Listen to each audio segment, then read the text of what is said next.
It's been 2 years since the very first episode of Comic Misconceptions was uploaded. A weird college kid in his messy dorm room talking to his webcam about Green Lantern. You all have supported the show through so much as I've tweaked it and changed it over those 2 years from what it was to how it is now. So thank you so much for that. Now, if you will indulge me, I would like to shed some light on what exactly this show is all about for those of you who might be new around here. Kind of a common misconceptions about comic misconceptions, if you will. The quick and dirty description is Comic Misconceptions explores the fun trivia, interesting ideas, and mind-blowing theories regarding comic books and the rich history and culture that surrounds them. I hope I'm doing that. The reality here is that I feel like most people view comics for solely what they are on the surface, especially comic book channels giving origins of characters and histories and explaining story arcs, and I mean, that's all fine, but there has to be more to comics, right? Don't get me wrong, there's nothing wrong with doing character origins or story explanations or comic reviews. I think we need people to do that, and there are already a bunch of wonderful channels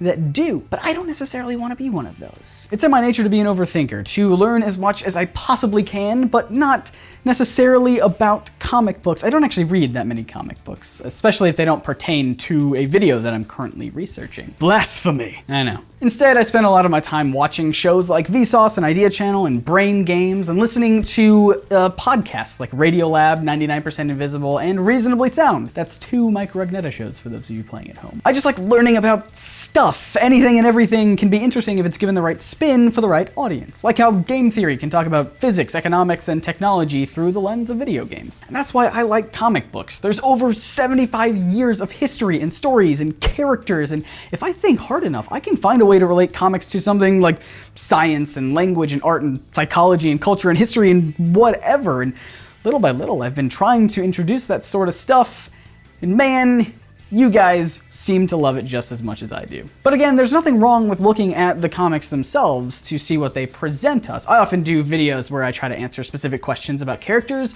like what Dr. Doom's face looks like, or why does the Batcave have odd decorations. I do these videos because I myself ask a lot of questions, and I love searching for the answers. The research part of the show is by far the most time-consuming, but it's also ridiculously fun. And I also believe that in depth versus breadth, I could give you a brief history of Lex Luthor, explaining his origin and storylines along his journey to where he is now, and you could learn a lot of little stuff about him that you didn't know before. Or I could fixate on one single facet of the character, like why he's bald, and then go into a ton of detail about the different reasons and explanations until you suddenly have way more information about Lex Luthor's hairline than you previously desired. I also love looking at the behind the scenes of comics and finding out why writers and artists and creators did what they did, and finding out how little things affect what happens in comics. Basically, I just like asking why things are the way they are. I want to open discussions and present ideas and concepts that go beyond here's the origin of Iron Man, the end. But it wasn't until last year that I started to realize that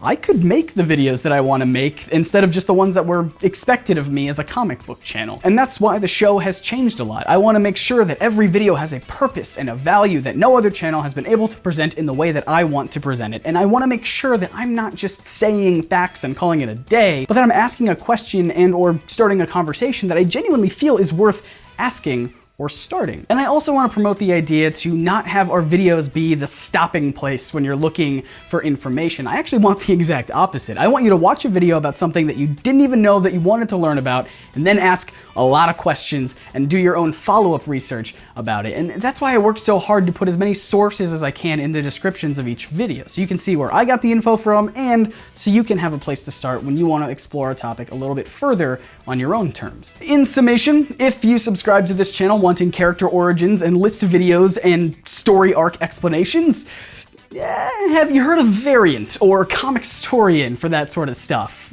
We all don't need to be doing the same thing. I'll be here doing my own stuff. So my question for you today is one that I'm very anxious about. Now that you know a little bit more about what Comic Misconceptions is, do you think we're doing a good job? What could we do better? And I'm really asking more about the topics and the writing of the videos, not necessarily the presentation. I know that I talk really fast and I move too much. can't stop me. Again, I want to thank you all for an amazing 2 years of the show. It is unbelievable to me how supportive you all have been. Not only that, but I can tell that you guys are getting what the channel is about. Some of my favorite episodes have been suggestions from you guys that make me do a lot of research and uncover some tremendously fantastic stuff. This channel and this show would not be nearly as much fun without you here. Once again, I'm Scott. Thank you guys for watching, and we'll see you next week.